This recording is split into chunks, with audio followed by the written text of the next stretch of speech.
Hey friends, welcome back. It is July garden tour time, and it is so crazy to me that we have reached the midpoint in summer. And I feel like this year it is flying by.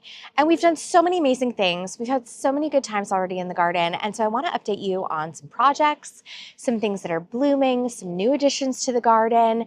And the hydrangeas are blooming. So it's like extra special. I feel like I wait all summer for them to bloom, and it's just glorious when they finally all pop open. But before we get into the tour, just a reminder, our tea sale is currently going on through August 15th, and we're doing 20% off everything and free shipping over $30. And it also just enters automatically at checkout. So head on over there, stock yourself up on some tea, and thank you so much for everyone who's already ordered. It is just, it honestly, it fills me with so much joy every time I go to the post office with another little package. I'm gonna take you off the camera and we're gonna cruise around. We're gonna look at some pretty stuff. Starting here at the front border, this is my most recent project, and I finally decided on a dark foliage for this front border. This is a geranium called Boom Chocolata, and it's really interesting. You guys had so much feedback on this geranium. I have brought 3 in here on this little front border.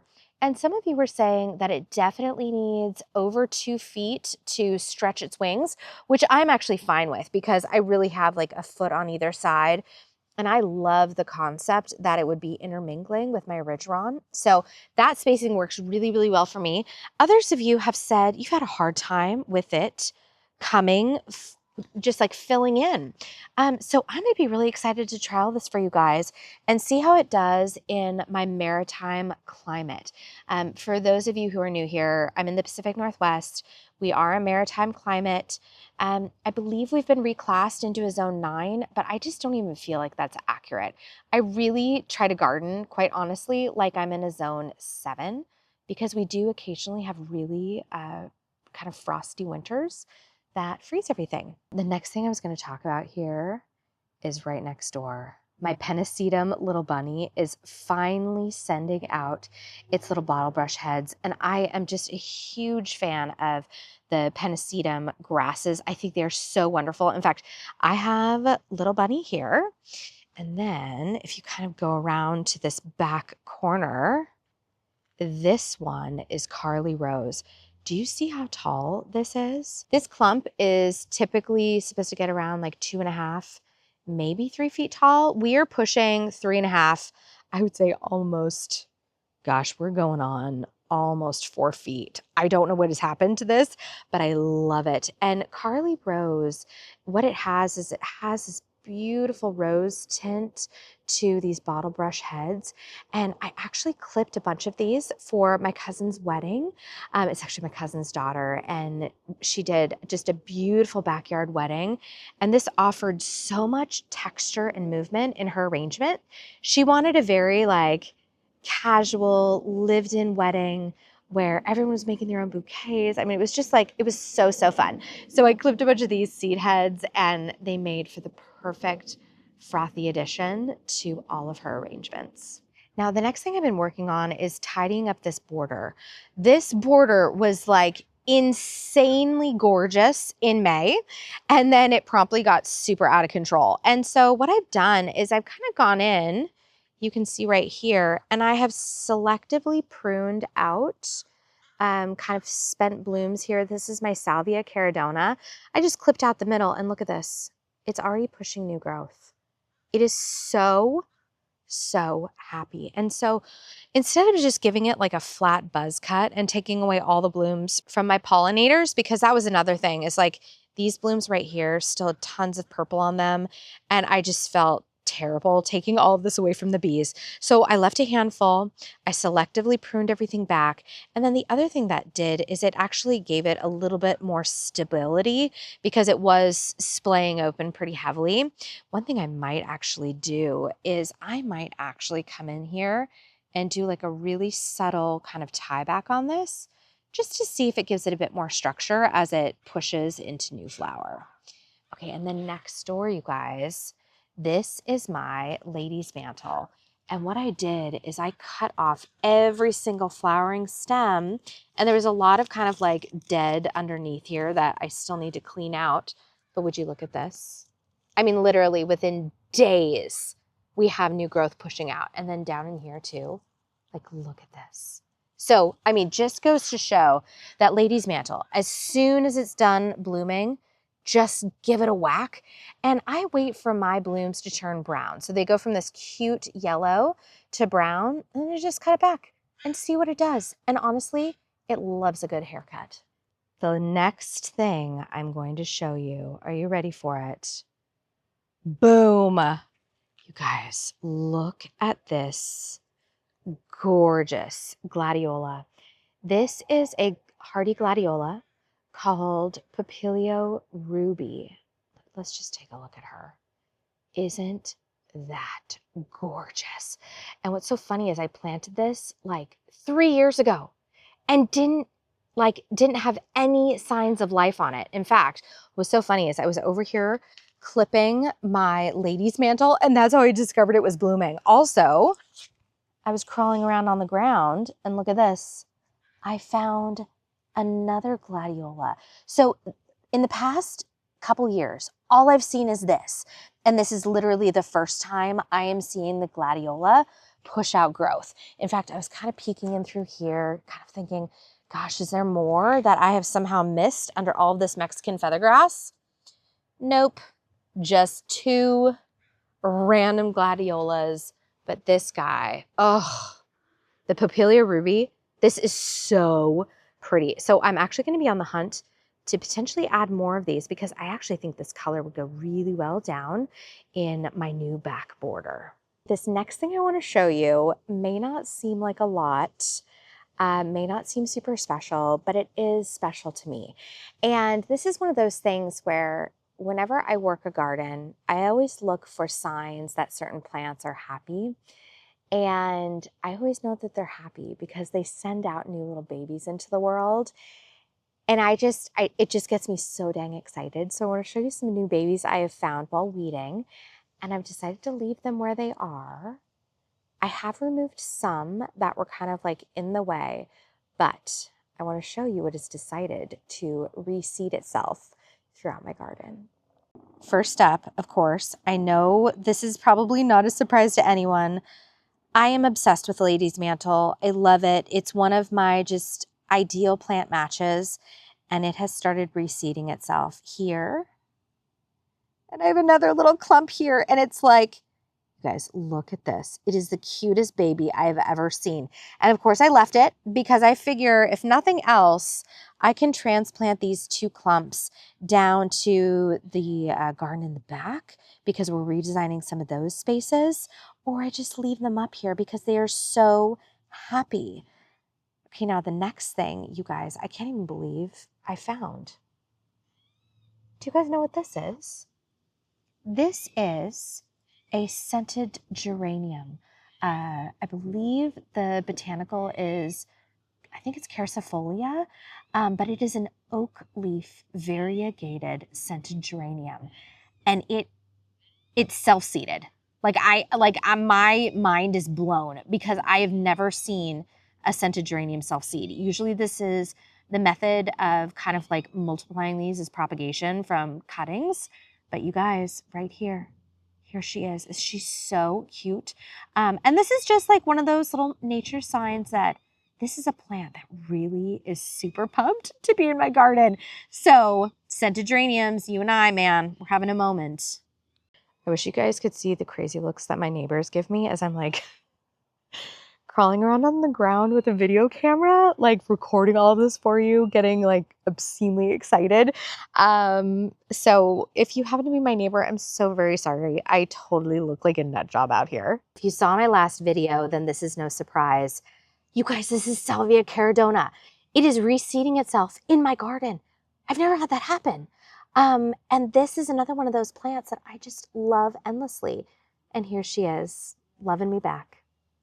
I was about ready to head to the back to show you some great stuff back there, but then I walked past this container behind me and it has its first dahlia bloom. And so I want to share that with you. And this was something that I'm just kind of trialing different things this year, and I thought I'm going to use a dahlia as a mid layer, and specifically dahlias that I think get a little bit lost in a cut flower garden, but look really beautiful in a container. Here she is. This is Dahlia Totally Tangerine, and it is such an awesome, awesome performer. And the reason I have it in a container is because this is one of those more landscape varieties that are just more petite. It doesn't compete with the giant dahlias in the cut flower garden, but offers something really spectacular when elevated in a container. And then underneath it, we have, of course, all of my Calibrachoa going crazy. And you know what? I was even going to pass this by because I didn't think my trailers were doing very well. I'm like, my sweet potato vine, it's okay. I'm not having my socks blown off yet. But you guys, I just looked back here at my lotus vine and I was like, oh, it's okay. And then I zoomed in closer. You guys, look at this. I never have my parrot speak lotus vine bloom. And would you look at that? Okay, red is not the color for this container, but I don't even care. Look how gorgeous that thing is. That is stunning. So, first time I've ever had it bloom in my garden. Friends, you can see the dining patio over there, but before we head back, I want to show you. I know most of you are here for the flowers, but can we talk about my shishito peppers and how so stinking cute these little guys are? Look, here's another one over here. If you have never grown a shishito, this is one of my favorite peppers. I love it. I love it just like blistered and a little bit of oil with some nice crunchy salt on it. It is like they are just the best. Look, here's another one coming out. And these guys are loaded with blooms. And you know what's so funny is I got these in the ground and I was like, they might do okay up here, but they are doing swimmingly. These are my jalapenos up here, and I just spied my first baby today. Look how cute he is. You guys, this is it. Oh my gosh. Oh my gosh, I've got more. Oh my gosh. Okay, Brian is going to freak. He didn't think we had any jalapenos yet. He's going to be so dang excited. We love a jalapeno in our family. We love to roast them. Okay, there's this recipe that a friend of mine makes. He runs a company called Woodshop Barbecue, and he will smoke the jalapenos and then puree them and then mix them into like a bechamel cheese sauce that he makes into mac and cheese. It is so, so good, and it is like the perfect way to enjoy a jalapeno. Also, we love cowboy caviar. If anyone has, or no, cowboy candy. If anyone has ever made that, it is the best. It's candied jalapenos. We love it like cheap and dirty on like a saltine with cream cheese, or like super elevated on a beautiful cracker with some brie cheese, little jalapeno candied on top. It is so, so good. And in fact, we had leftover juices last year and Brian put them on like a pork loin. You guys, it was so good. So if you like a little bit of spice, a little bit of sweet, that is the recipe for you. Okay, one more thing I want to show you before we head to the back, and it's my limelight hydrangeas. They're finally blooming.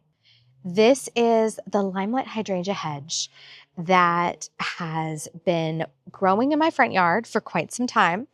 And I kind of had this dream when I planted it. I really wanted just the tops of the hydrangea to kind of like kiss this window. This is our front window. This is where I like to like wake up early on the weekends with a good book and just sit there, and I'll peek open the curtains just a little bit and read a book and look at the birds and just take a moment to kind of admire all of the hard work and everything that has been created here. So to have this portion of my dream where the hydrangeas are just peeking up, they're crawling up into that window. These are those little moments that are so meaningful in this gardening journey. And it may seem very insignificant to some, but for me, this right here, these little hydrangeas peeking their heads up, this represents very much my happy space and just a way that I get to be with my garden when it feels like the whole world is still asleep. And here we are looking back this way. This is kind of from the corner of the house where it starts to go downhill. And what's really fun, you guys, is I am so surprised. This is literally a leftover corner.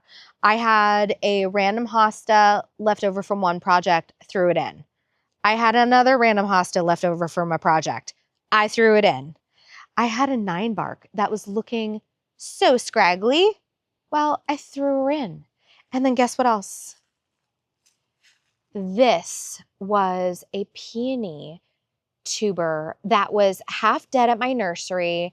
It was literally in a garbage pile. And I thought to myself, well, I asked them, I was like, hey, I know you guys are pitching this, but can I just pop it in the ground and see what happens? You guys, I didn't get a picture of this, but it was the most incredible peony ever. This one is a Carl, oh gosh, what is it called? My brain sometimes at the end of the day, it's like, nope, we're all done working. This was Carl Rosenfield. Now, I will pop up a picture on the screen of this peony, but it is a deep raspberry. And when I say it was stunning, it was stunning. And honestly, one of the reasons that it was so gorgeous is because of its location next to this 9-bark. If I'm remembering correctly, I think this is Diabolito. I will have to kind of go back in my records and search, but this was just nothing more than a twig when I brought it home and put it in my garden, and it is finally growing. I mean, my goodness, this is like its first real stem that it's put on, but it has this beautiful, beautiful burgundy undertone. And when I had this Carl Rosenfield peony, which by the way, it has never bloomed until this year. And I got one singular bloom and it was sensational. And it was so good, in fact, I went to my nursery and I bought 2 more. So this is kind of where my project had stopped. I really haven't done anything here to the side yard. Well, I'm going to start this week. I'm going to carve out the first, I would say, maybe 4 feet down the side of my garden. And I'm putting in 2 more peonies here because I just think this punch of color here, it was so sensational. I got to have more. Friends, here we are in the side yard, and here's my wisteria blooming in July. In fact, here we go. There's one, I don't know if you can see it. There's one bloom right here, and there's a second bloom back there. And I'm telling you, you guys, I gave this wisteria the biggest haircut of life. And oh gosh, here's another bloom. Is that so gorgeous? It has turned out so beautifully. It is ready. Oh, you guys, you see the sun setting back there? Oh my gosh. It is ready for its midsummer haircut. And so all these little whippy bits, I do need to come through and prune them back. But I did something really special in my last video. This side yard here is a space that is just a utilitarian pathway for right now. And behind me directly is the side door that we come out. And I just decided I really want to take my mundane spaces and make them special because I just need more of that magic sauce everywhere in my life. So I hung up my lady here. She's now in the side yard. She's so gorgeous. Someone actually offered the thought that this might be Demeter, the goddess Demeter. Let me tell you, I am not mad at that. I am not mad at that idea at all. She is beautiful. I love the way that the florals wrap around her face. She looks like she's wearing a bit of a veil. And then as you come down, there's a little bit of that hint of wisteria from the canopy above. And then as we've been out here clipping things and deadheading, I don't know. I just threw a couple flowers out there. It's been a couple days, so they're all wilty. But I just thought, how special just to decorate this little lady in my side yard. Here we are, friends. Sun is setting over the cut flower garden. This garden has been a journey. Is it perfect? No. Did I get everything done? No. But am I proud of it? Yeah, heck yeah, I still am. Because it's represented so much work to get where it is here. And so I want to take you down there. I want to show you things that I've like messed up on, some things that are going great. And most of all, I want to share some of the treasures of this season because it is good. So here we are in the sweet pea tunnel, and this was one of the most fun experiments of the season. I was just blown away time and again by how much this piece of my garden brought me joy and whimsy, and it felt very childlike. And I was even talking to Camille Paulson. We did our garden tour together, and as we were going through her garden, what occurred to me is she created so many moments of childlike whimsy and joy in her garden space. And it was one of those things that I took from her. And I just thought to myself, with how busy our lives are, with everything that happens around us, what if we can reclaim a bit of that childlike joy? And I feel like my sweet pea arch has done that. This month, I also had the chance to go up to the Farmhouse flower farm, and that is the home of Marryn Mathis. And she is the one who wrote the book Sweet Pea School. I know I've talked about it on here, but she is an incredible, incredible grower. She is actually growing her own sweet pea that I got to see. Oh my gosh, you guys, it was so incredible. It was so special. So just feeling really inspired by her and her work and loving all my sweet peas. And I think the next adventure for me and my sweet peas is beginning to tag the ones that I want to save for next year. And I probably won't do the arches again. Maybe I will, maybe I won't. But I may make these into topiary forms, in which case I'm going to be really selective about what I grow. And I'm imagining them nestled into beds where their roots can remain more cool and more protected, and their little faces can be in the sun. I want to take you down here because you know what I'm even loving about this? Brian was like, should we move the pitchfork? And I'm like, no. You guys, this is the old pitchfork that came with our house. I mean, you can see how old and tattered this thing is. Look at this old handle. I mean, this is one of those things where I just don't feel like they make tools the same. And for me, I love that it just rests here in my garden. You know what I mean? It's like having an old friend down here that comes to greet you. I don't know, you guys. I think the older I get, the more nostalgic I become.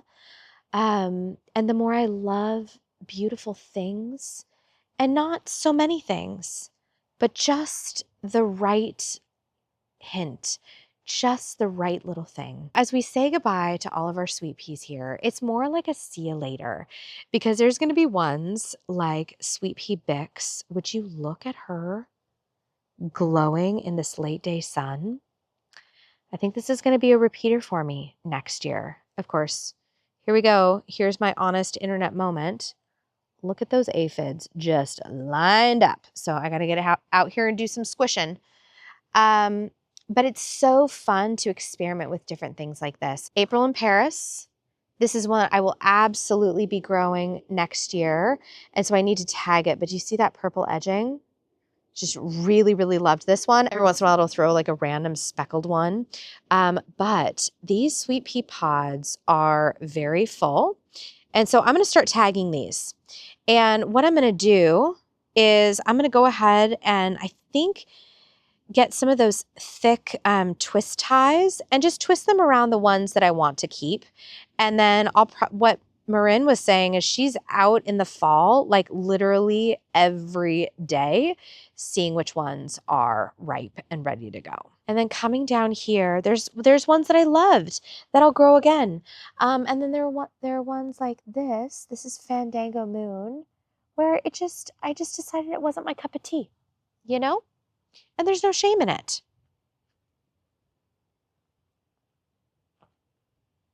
This one is Zinfandel, another really pretty one. I feel like this is it. The sweet peas are going over. I've really fallen in love with my speckled sweet peas. The speckled blue ones I find are especially breathtaking. I've got one down here. This one is Earl Grey, and there's just a deep smokiness to this one that this is also one that I'm going to be tagging because there's no way I can't not grow this one next year. It is just sensational. I think we would be here all night if I attempted to show you every single dahlia. So I'm just going to show you some special ones that have popped up that are really, really stealing my heart right now. The first one that is stealing my heart, you guys, Cozy Town baby cakes. Holy smoky rose yumminess. Oh, you guys, I am so tickled with this one. This is 100% my jam. It is beautiful. I love how it is fading out. Just absolutely obsessed. Okay, the next one, you guys, this is like my pink patch. Can we get a moment for Foxy Lady? I am loving this one. This has all of those tones. It's a little bit more of a bright version, but really love these deep, deep, smoky, kind of smoky raspberries with that shot of yellow coming through. Such a beautiful selection. I would say this one is a bit smaller, as you can see, but like so loaded down with all of these buds. This next one, I don't feel like it gets any airtime. This one is Verona's Obsidian. I love a black flower, and this guy is just awesome and spiky and funky, and I'm so excited to have it in the garden. Okay, and you guys, the next one, I'm going to tell you right here, it has not popped yet, but I have 1, 2, 3 rivet ants that I'm growing for myself. I've given away a ton of clumps to various friends, but this one is about ready to pop open. And I want this guy to come into the world. Like, no one has it, and I love it so much. And it's such a beauty in the landscape, and it has just, look at this foliage. This foliage is so dynamic. It is like a true olivey green. It's so yummy. I'm just loving it. Oh, and by the way, these are old gladiolas that have decided to emerge. Now, this next one, I'm just going to give you my hand for reference. Look at this thing. This is Kelgai Ann. And this is from a girlfriend of mine, Alicia. She belongs to a Dahlia association, and she went to their member sale, and she picked up this tuber for me. And I'm freaking out because it is so beautiful. Just look at this thing compared to my hand. It is stunning and really, really a unique form. Do you see these petals? It is so sensational. Okay, let me show you. Let me actually go around here. Okay, do you see it in the bud stage? This actually reminds me of a chrysanthemum, how it's opening. Like really, really tight and then just super unfurls. It is so beautiful. And I just can't sing enough praises about this one. It's the perfect like blushy pink, but it has a smoky quality to it. And I find that with my pinks, I need a bit of smokiness to it. Otherwise, it feels like I'm at like a baby shower. You know what I mean? So this Kelgai Ann, if you see it, you grab it ASAP because this sucker is sensational. It is absolutely wonderful. And I am so grateful. Thank you, thank you, thank you, Alicia. I can't even believe you found this for me. Here we are in the back border at the end of the day, and things are actually doing really well. I definitely have weeds for days, but I want to take you in and show you some things that are just rocking my world right now. And I think we need to start with my new hydrangea. Because look at this bloom. This is a hydrangea from Bloom and Easy, and it is called Moon Rock. You guys, This isn't even like half of what it's going to become because it's just starting. It's like bulbous formation. Okay, let me show you. Okay, let me show you this guy right here. So do you see how you get like kind of a little lump of like cluster of florals here?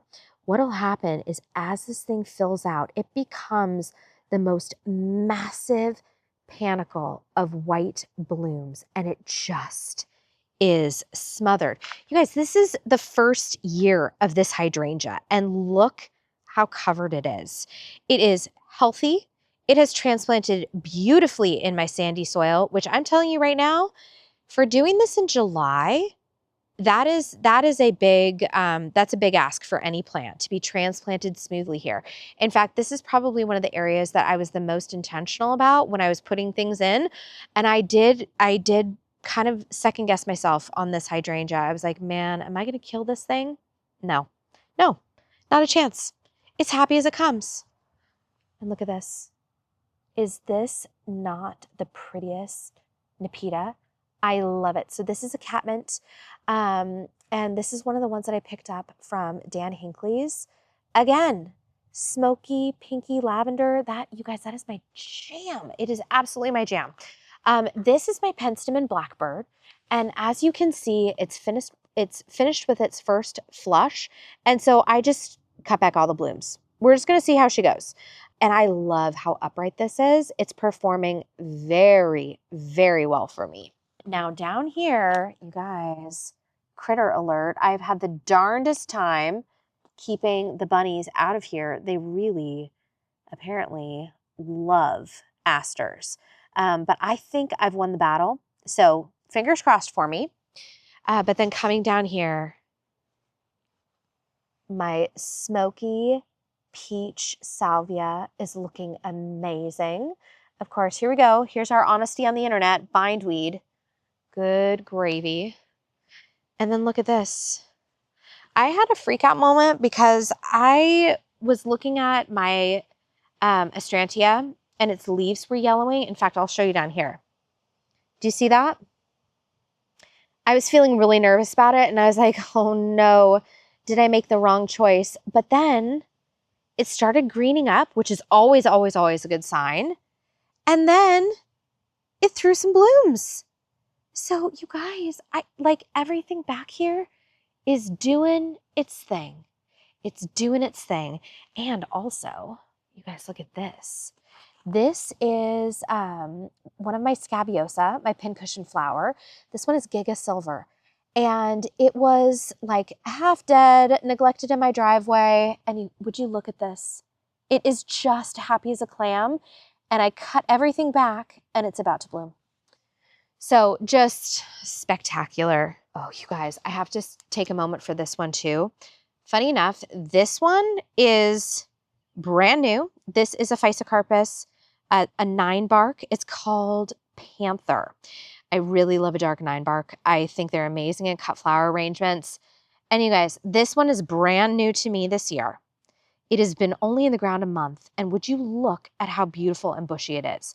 I mean, look at this. It's sending out look at this. This is brand new growth. This thing is so sturdy. And this is another one that I'm trialing for Bloom and Easy, and it is loving this garden. So you guys, I'm really tickled with how everything is coming along. My oregano finally bloomed. This is an ornamental oregano, also from Dan Hinckley's nursery. And I love, again, what's so funny is it's echoing the smoky mauve, that smokiness of the Nepeta that I brought in, yet in a really different form. And then we just have more of the same all the way down. I was letting my blackbird penstemon bloom a little bit longer, but I think that I'm gonna give this a haircut. And then I'm gonna take you down here. Oh, you guys, another one of these incredible moon rocks. This is just getting started. It's like I can't even wait to see what it's going to be like next month. And then sweeping around here, here we are. This is a dahlia called Starry Night. And this is one that Dan Hinckley and his crew have been working on. And it's this white floral with just a hit of pink.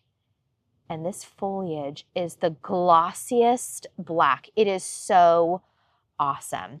And so what you can see I'm doing in this back border is I'm bringing those little hits of black foliage in the Dahlia as well as in my Panther 9 bark to kind of help tell the story that I'm hoping to convey down here. I'm just going to give you a little drive-by here of all of my zinnias kind of in full glory.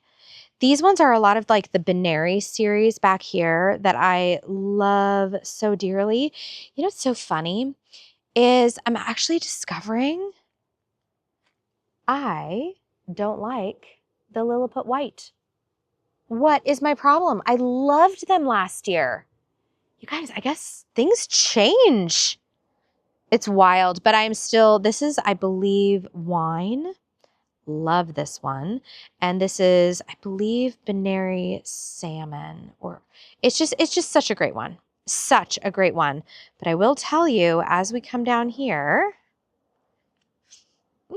more sweet peas. These ones have been really interesting. So I bought a bunch of floret seed, and a lot of them are coming up as singles instead of doubles. But the coloring on them is pretty fantastic. I believe this one is precious metals. It's got kind of a cool undertone to it. Really, really beautiful. And then I have the Cinderella series. This is Cinderella Lilac.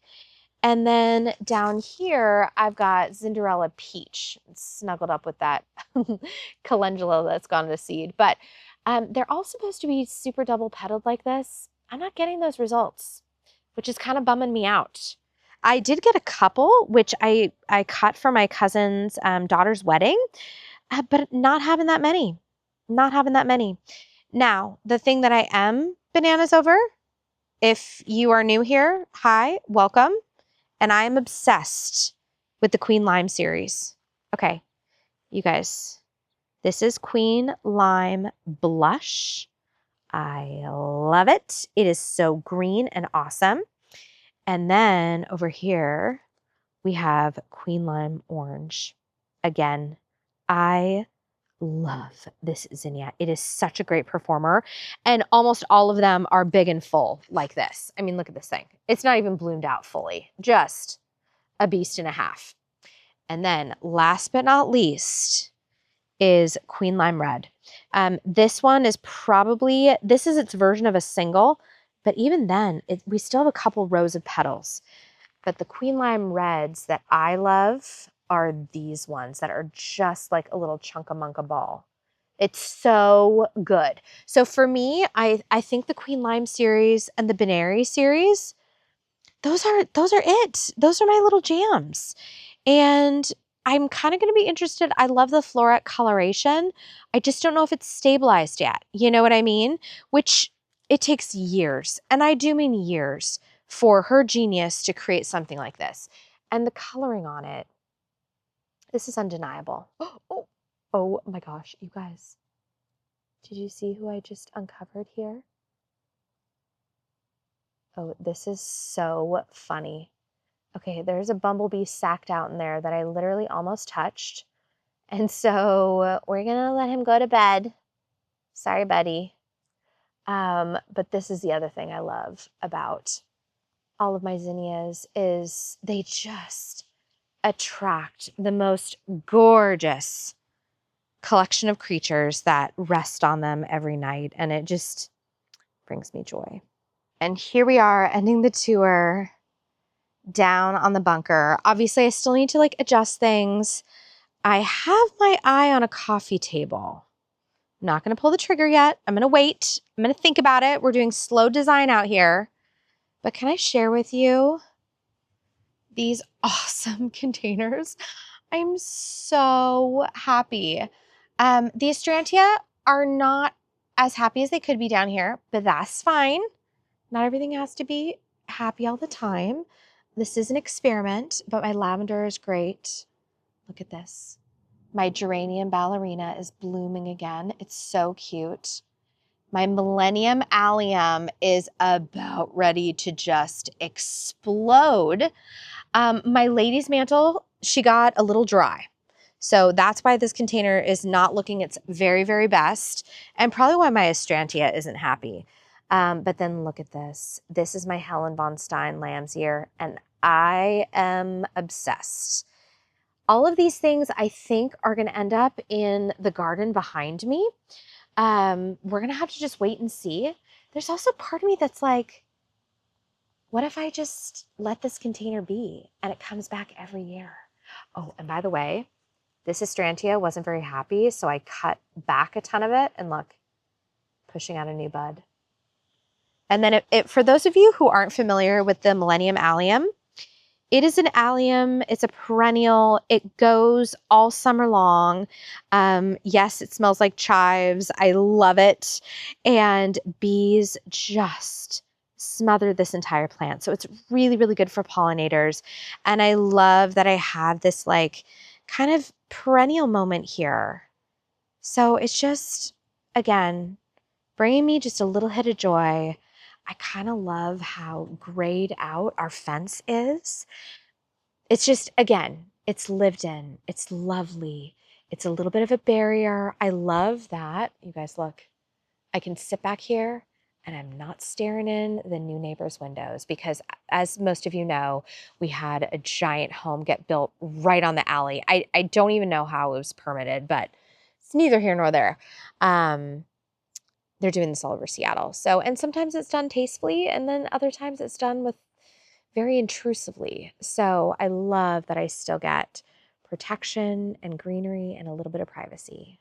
A lot of you also brought up the concept of shade down here, and we actually do have an inexpensive shade cloth, and we haven't brought it down. I'm not sure why. I think we just haven't hosted down here. We haven't been hanging out here as much as we have like last year. And also, even though it's been hot, it hasn't been as hot as it has been in years past. But we do have a shade cloth, and it attaches like to the top of these little posts with little eye hooks. So it creates a cozy little spot down here and offers us some protection. So this is a good mental reminder that I've got to dig that out. And I was also thinking that I might redo the tops of these fence posts and connect them together with more of like a traditional pergola style. I don't know. Lots of ideas. The ideas are always coming. Brian's probably like, no more ideas on the to-do list. But in any event, I hope you've loved this garden tour. It has been really fun to do a garden tour in the evening and have everything just kind of settle down for the day. So I hope you are enjoying your garden wherever you are. I'll see you in the next one. Happy July. Thank you for being with me. And if you haven't checked out my new series, I'm doing a container a week for the next year. So make sure to tune in. I'm doing that every Friday. We're going to call it a Floral Friday, and come along for the challenge. It's going to be a good time. Okay. I'll see you soon. Say hello to your garden for me. Well, look who showed up to the party. Ladies and gentlemen, Martha has bloomed.